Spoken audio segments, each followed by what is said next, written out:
কাবা নির্মাণ নিয়ে আমরা 2 জুমা আলোচনা করেছিলাম। কাবা নির্মাণের পরে নবী ইব্রাহিম আলাইহিস সালাম কি কি দোয়া করেছিলেন, এই দোয়াগুলো আমরা গত জুমায় আলোচনা করেছি, তাই না? এই দোয়াগুলো আমরা গত জুমায় আলোচনা করেছিলাম। তো আজকে আমরা আলোচনা করব হজ নিয়ে। বিষয় কি? জোরে বলেন, সকলে বলেন। আমরা আজকে আলোচনা করব হজ নিয়ে। হজের ভিতরে আমরা 5টা অধ্যায় নিতে পারি। কয়টা অধ্যায়?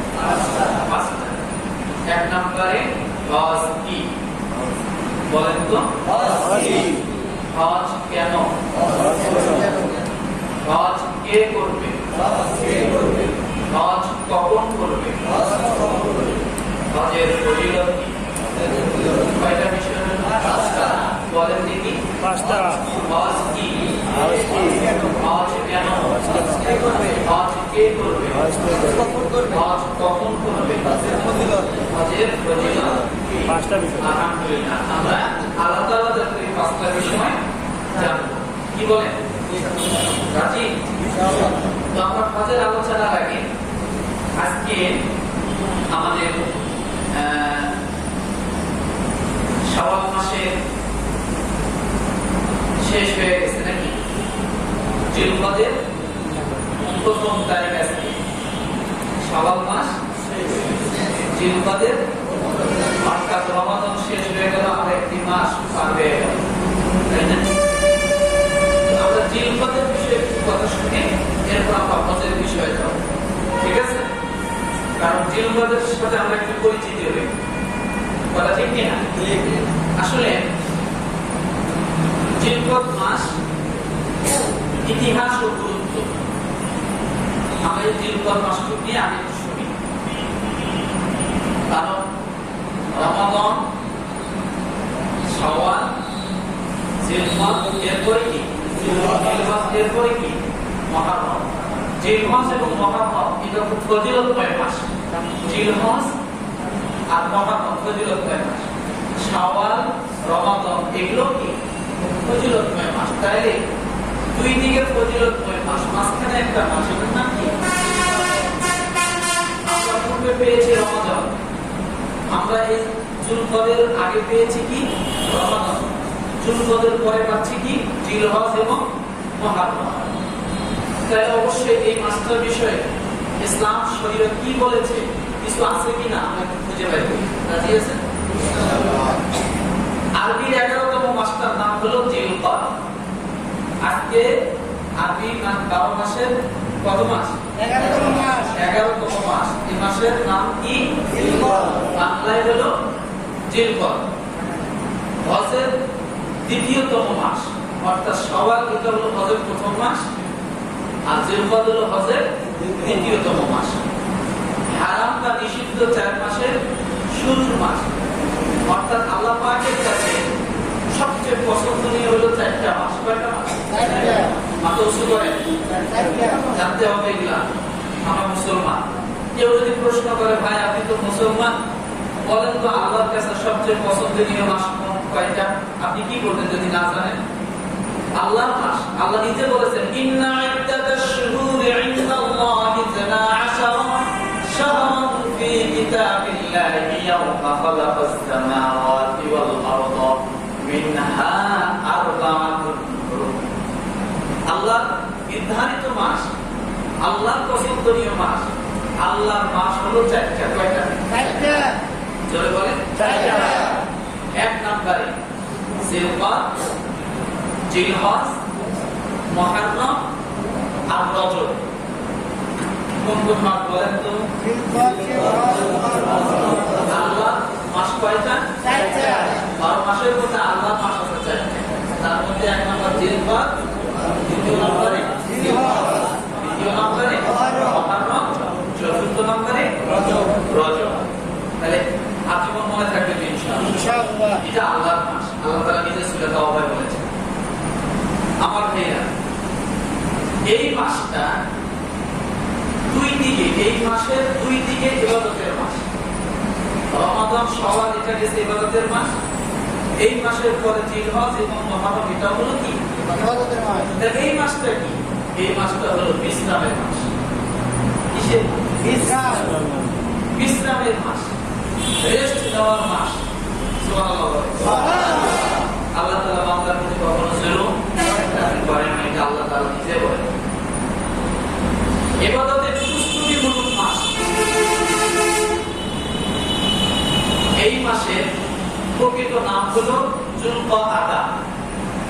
আরবি নামটা কি? যুলকাআদা। ফার্সিতে এই মাসের নামটা হলো জিলকাআদা। আরবিতে যুলকাআদা, ফার্সিতে জিলকাআদা, উর্দুতে জিলকাআদা। জিলকাআদা বাংলায় বলে জিলকদ। বাংলায় কি বলে? জিলকদ। জিলকদ। যুলকাআদা বা জিলকদ অর্থ বসা, স্থির হওয়া, বিশ্রাম নেওয়া, অপেক্ষা করা, রেস্ট নেওয়া। বুঝতে পারছি আমার ভাইরা? জিলকদ মাসের আগে ধারাবাহিক 4 মাস। কয় মাস? 4 মাস। জিলকদ মাসের আগে ধারাবাহিক ইবাদতের মাস কয়টা? 1 নম্বরে রজব। এটা কার মাস? জোরে বলে আরো জোরে আল্লাহর মাস। রজব মাসের পরের মাসটার নাম কি? শাবান। এটা রাসূলের মাস। রাসূল সাল্লাল্লাহু আলাইহি ওয়াসাল্লামের আপনি জীবনীতে দেখেন সবচেয়ে রাসূল যে মাসে বেশি নফল রোজা করেছেন সেই মাসটার নাম হলো শাবান। শাবান মাসে রাসূল প্রায় সারা মাস কয়েকদিন কম বেশি করে রাসূল নফল রোজা রাখছেন। তাহলে রজব পাইলাম কার মাস? শাবান পেলাম কার মাস? রাসূলের। এবার রমাদান। রমাদান মাসটা হলো উম্মতের মাস, বান্দার মাস। কার মাস? রমাদান মাসটা কার মাস? এটাও বান্দার মাস। যার কারণে রমাদান মাসে একটা নফল রোজা যখন, একটা নফল ইবাদত যখন বান্দা করত, সঙ্গে সঙ্গে আল্লাহ সুবহানাহু ওয়া তাআলা তাকে একটা ফরজ রোজার সওয়াব দিত। আর একটা ফরজ যখন আদায় করত 70টা ফরজের সমান সওয়াব দিত। তাহলে বান্দার মাস কোনটা? রমজান। নবীর মাস কোনটা? শাবান। আল্লাহর মাস কোনটা? রজব। রজব। এই রমাদান মাসের পরের মাসটা চতুর্থ নাম্বার যে মাসটা, এটা হলো শাওয়াল। এটা হলো রজব, শাবান, রমাদানের সব কয় মাসের সমন্বয়ের একটি মাস, সেটা হলো শাওয়াল মাস। কেন? এটাও এক প্রকার বান্দার জন্য। কিভাবে? যা রমাদান মাসে রোজা রাখছিলেন, যা পরিপূর্ণ 10টি মাস রোজা রাখার সওয়াব হয়েছে। সুবহানাল্লাহ। 1 বছর পূর্ণ হতে আরো 2 মাস বাকি। আল্লাহ সাল্লাল্লাহু আলাইহি ওয়াসাল্লাম বলেছেন যে যদি শাওয়াল মাসে 6টা রোজা করে, সে যেন 60 দিন রোজা করলো, তার মানে সে পরিপূর্ণ 1 বছরের রোজার সওয়াব পেয়ে যাবে। সুবহানাল্লাহ। তাহলে এটাও এক প্রকার কি বান্দারই মাস। এরপরে আসলো যুলকাদা। এই যুলকাদ মাস হলো রেস্টের মাস। এই মাসে স্মরণীয় কিছু বিষয় মনে রাখেন। যুলকাদ মাসে স্মরণীয় কি? এই মাসে যুদ্ধ নিষিদ্ধ করা হয়েছিল। দ্বিতীয় নম্বরে হুদায়বিয়ার সন্ধি সংগঠিত হয় এই মাসে। তৃতীয় নম্বরে বায়াতে রিদওয়ান সংগঠিত হয় এই মাসে। চতুর্থ নম্বরে নবম হিজরিতে জীবনে একবার হজ ফরজ হয় এই যুলকাদ মাসে। সুবহানাল্লাহ। পঞ্চম নম্বরে আমাদের নবীর পুত্র ইব্রাহিম আলাইহিস সালামের জন্ম হয়। ইব্রাহিম তার জন্ম হয় এই মাসে। ষষ্ঠ নম্বরে নবীর সন্তানের নাম কি? ইব্রাহিম। ষষ্ঠ মাসে কাবার ভিত্তি স্থাপিত হয়। নবী ইব্রাহিম আলাইহিস সালাম পূর্ণ নির্মাণ শুরু করেন এই মাসে। সপ্তম নাম্বার, সপ্তম হিজরি জিলকদ মাসে নবী প্রথম উমরা পালন করেন। অষ্টম নম্বরে নবীজি জিলকদ মাসে বেশি উমরা পালন করতেন। তাহলে কয়টা বিষয় পেলাম? স্মরণীয় এই 8টি বিষয়। এই হলো জিলকদ মাসের বিষয়। এই মাসে তেমন কোনো বাড়তি কোনো আমল পাওয়া যায় না। জিলকিদা কিসের মাস? রেস্টের মাস, যার কারণে বাড়তি তেমন কোনো আমল নেই। আসুন এবার আমরা হজে যাই। তাহলে কি বলেছিলাম? হজ কি, হজ কেন, হজ কে করবে, হজ কখন করবে, হজের ফজিলত কি।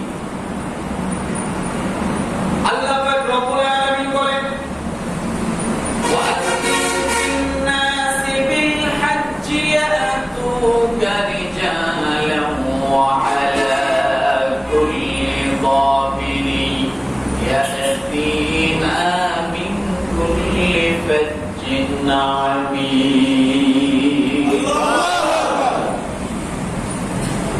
আল্লাহ তাআলা নবী ইব্রাহিম আলাইহিস সালামকে দিয়ে দাওয়াত দিচ্ছেন, আযাব দিচ্ছেন, ইলাম দিচ্ছেন, আহ্বান করছেন হজের জন্য। কিসের জন্য বলেন? হজের জন্য। কিসের জন্য? হজের জন্য।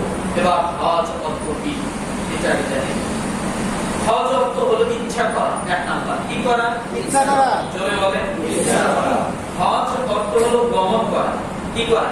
গমন করা। হজ অর্থ হলো সংকল্প করা।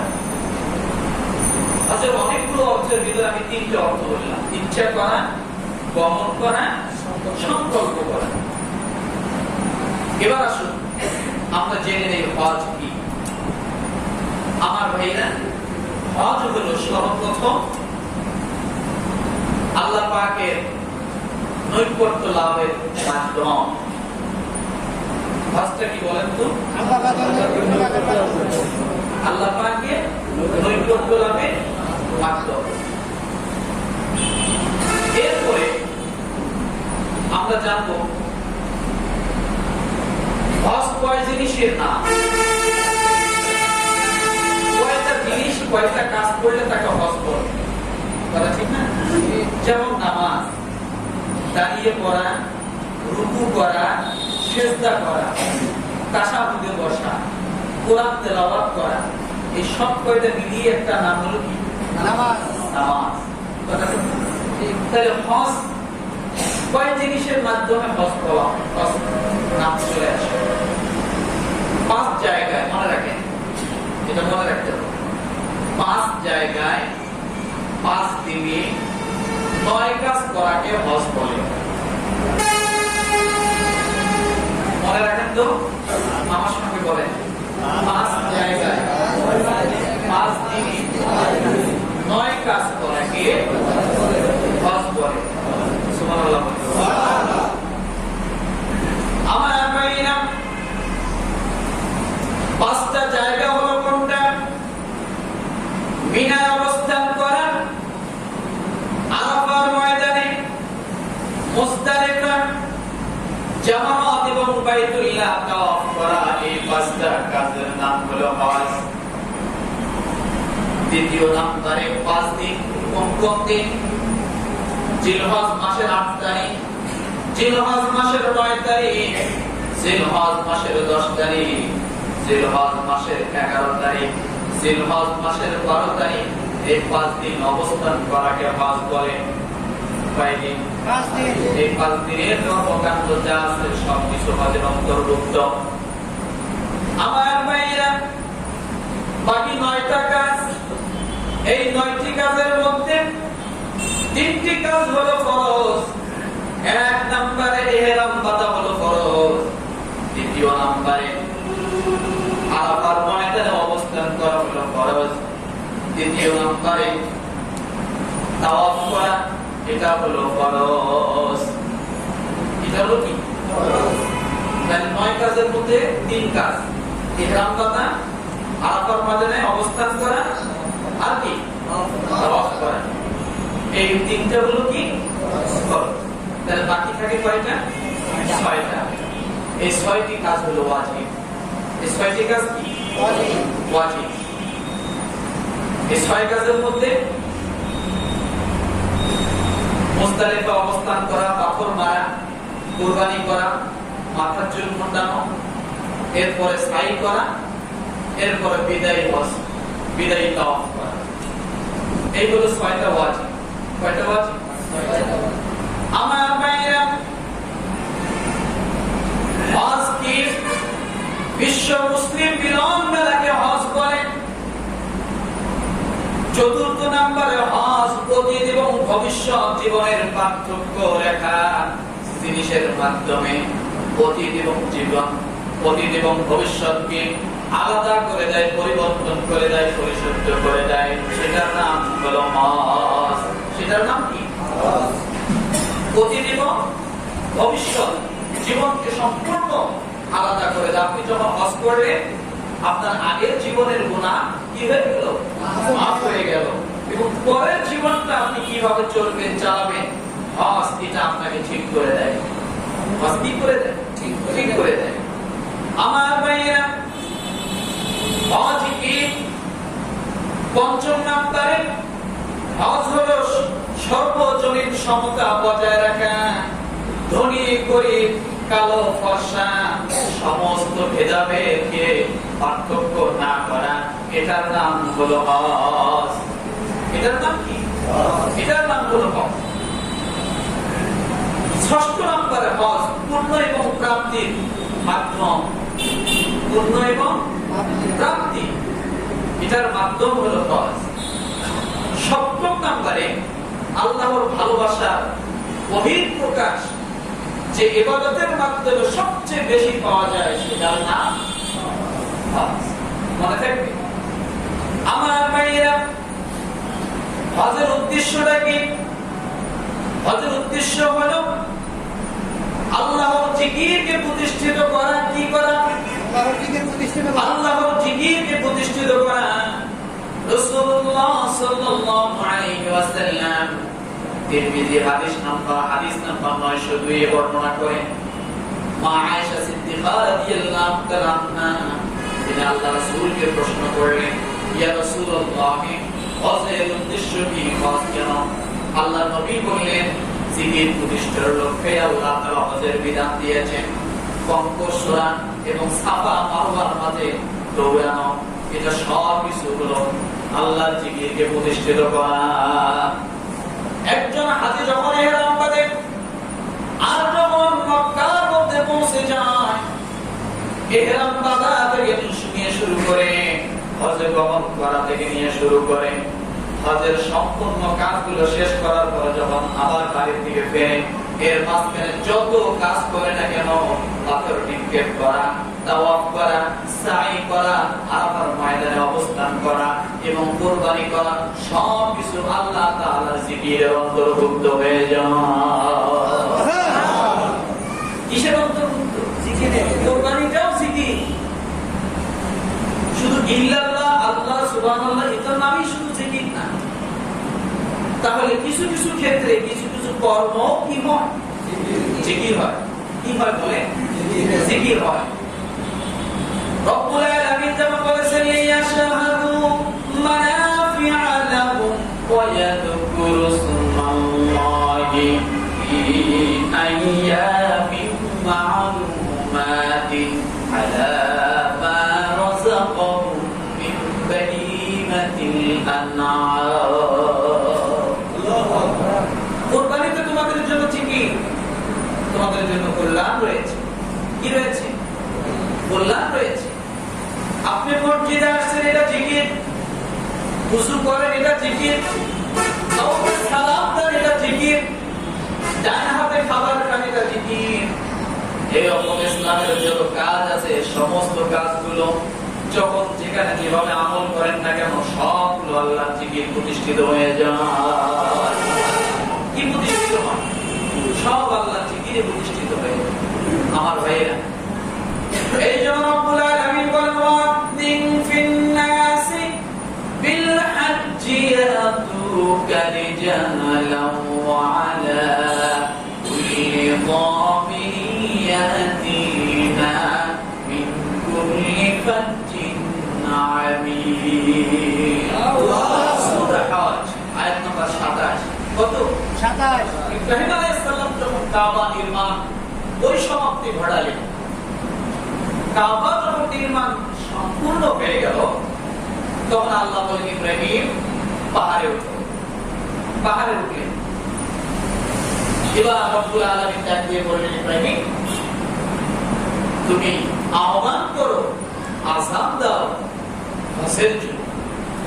ইব্রাহিম আলাইহিস সালাম বলেন, আল্লাহ আমি হজের জন্য কাদেরকে ডাকবো? এই মরুভূমি প্রান্ত কোনো মানুষ নাই, কাদের জন্য আমি আযান দেব?